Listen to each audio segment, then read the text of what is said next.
Middle east यानी Iran versus Israel और America की जंग अब सिर्फ मिसाइलों की नहीं है, बल्कि ताकत, डर और सियासी खामोशी की जंग बन चुकी है। एक तरफ दुनिया की सबसे बड़ी ताकतें G7 देश ईरान को खुली चेतावनी दे रहे हैं, हमले तुरंत बंद करो वरना अंजाम भुगतने होंगे। होर्मुज़ स्ट्रेट से लेकर तेल सप्लाई तक, क्षेत्रीय सुरक्षा से लेकर ग्लोबल इकोनॉमिक तक, हर चीज अब दांव पर लगी हुई है।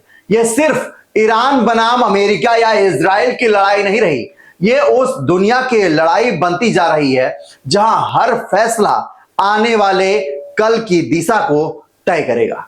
नमस्कार, आप देख रहे हैं न्यूज़बीन और मैं हूं आपके साथ हिमांशु द्विवेदी। अब सवाल उठ रहे हैं, जब अमेरिका और इजराइल खुले तौर पर इस जंग में शामिल है तो उनके खिलाफ किसी बड़े अंतरराष्ट्रीय संगठन या मुस्लिम ब्लॉक की वैसी सख्त आवाज क्यों नहीं उठी जैसे ईरान के खिलाफ G7 की आई है। हकीकत यह है कि कई मुस्लिम देश खुले समर्थन की बजाय संतुलन और बचाव की राजनीति खेल रहे हैं, क्योंकि इस टकराव में सीधा कूदना मतलब खुद को खतरे में डालना है। और ये सारे ईरान के पड़ोसी मुल्क ये बात को जानते हैं।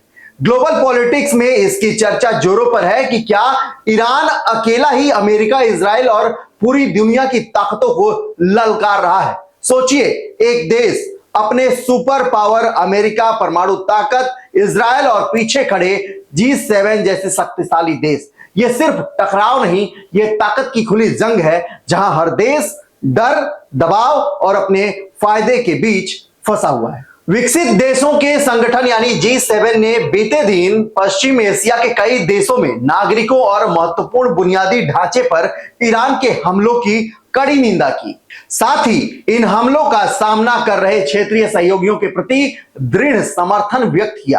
Canada, France, Germany, Italy, Japan, Britain और अमेरिका के विदेशी मंत्रियों और यूरोपीय संघ के शीर्ष राजनयिक ने एक संयुक्त बयान में तनाव बढ़ने से प्रभावित देशों के साथ एकजुटता व्यक्त की है। बयान में कहा गया है कि G7 ईरान और उसके सहयोगियों द्वारा किए जा रहे अनुचित हमलों के मद्देनजर क्षेत्र में अपने सहयोगियों का समर्थन करता है। अब G7 ने हो रही इस उथल पुथल के बारे में क्या कुछ कहा, वो जान लेते हैं। संगठन ने कहा है कि सुरक्षा परिषद के प्रस्ताव के अनुरूप हम Bahrain, Kuwait, Oman, Qatar, Saudi Arab, संयुक्त अरब अमीरात, जॉर्डन और इराक में नागरिकों, ऊर्जा संयंत्रों और नागरिक बुनियादी ढांचे पर निर्मम हमलों की कड़ी निंदा करते हैं।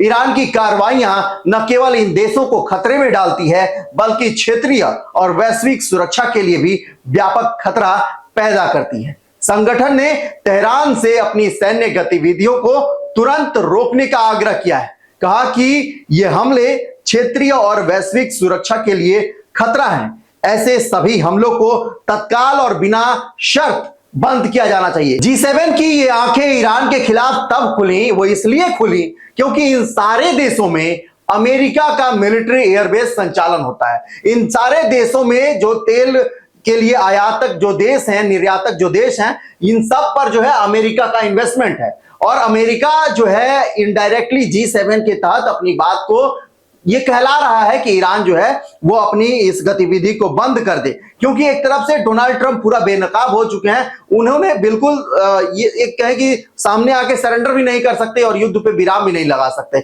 इसलिए उन्होंने जो है G7 जैसे देशों को आगे किया है ताकि प्रेशर डाला जा सके और ईरान को जो है वो सरेंडर करना पड़े। अब बात कर लेते हैं, G7 ने होर्मुज़ जल डमरू मध्य सहित समुद्री मार्गों और वैश्विक आपूर्ति श्रृंखलाओं की सुरक्षा सुनिश्चित करने के महत्व पर भी बल दिया। कहा कि हम ऊर्जा की वैश्विक आपूर्ति सुनिश्चित करने के लिए आवश्यक उपाय करने को तैयार है। अब इतनी जब चर्चा हो गई तो आपके मन में भी सवाल उठ रहा होगा कि G7 क्या है। तो G7 आपके बेसिक नॉलेज के लिए बता दूं कि एक ग्रुप ऑफ 7 कंट्रीज है, जहां दुनिया के 7 सबसे विकसित और प्रभावशाली देशों का एक अनौपचारिक समूह है। इसमें शामिल देश हैं United states, United kingdom, Canada, France, Germany, Italy, Japan के अलावा यूरोपियन यूनियन भी बैठकों में शामिल होता है। अब बात करते हैं कि G7 तो संगठन है ही, इसका रूपरेखा क्या है, इसकी जिम्मेदारियां क्या है, इसके काम क्या है। वैश्विक अर्थव्यवस्था को दिशा देना, अंतरराष्ट्रीय सुरक्षा और राजनीति, तीसरा है संकट में फैसले लेना, चौथा है दबाव बनाना।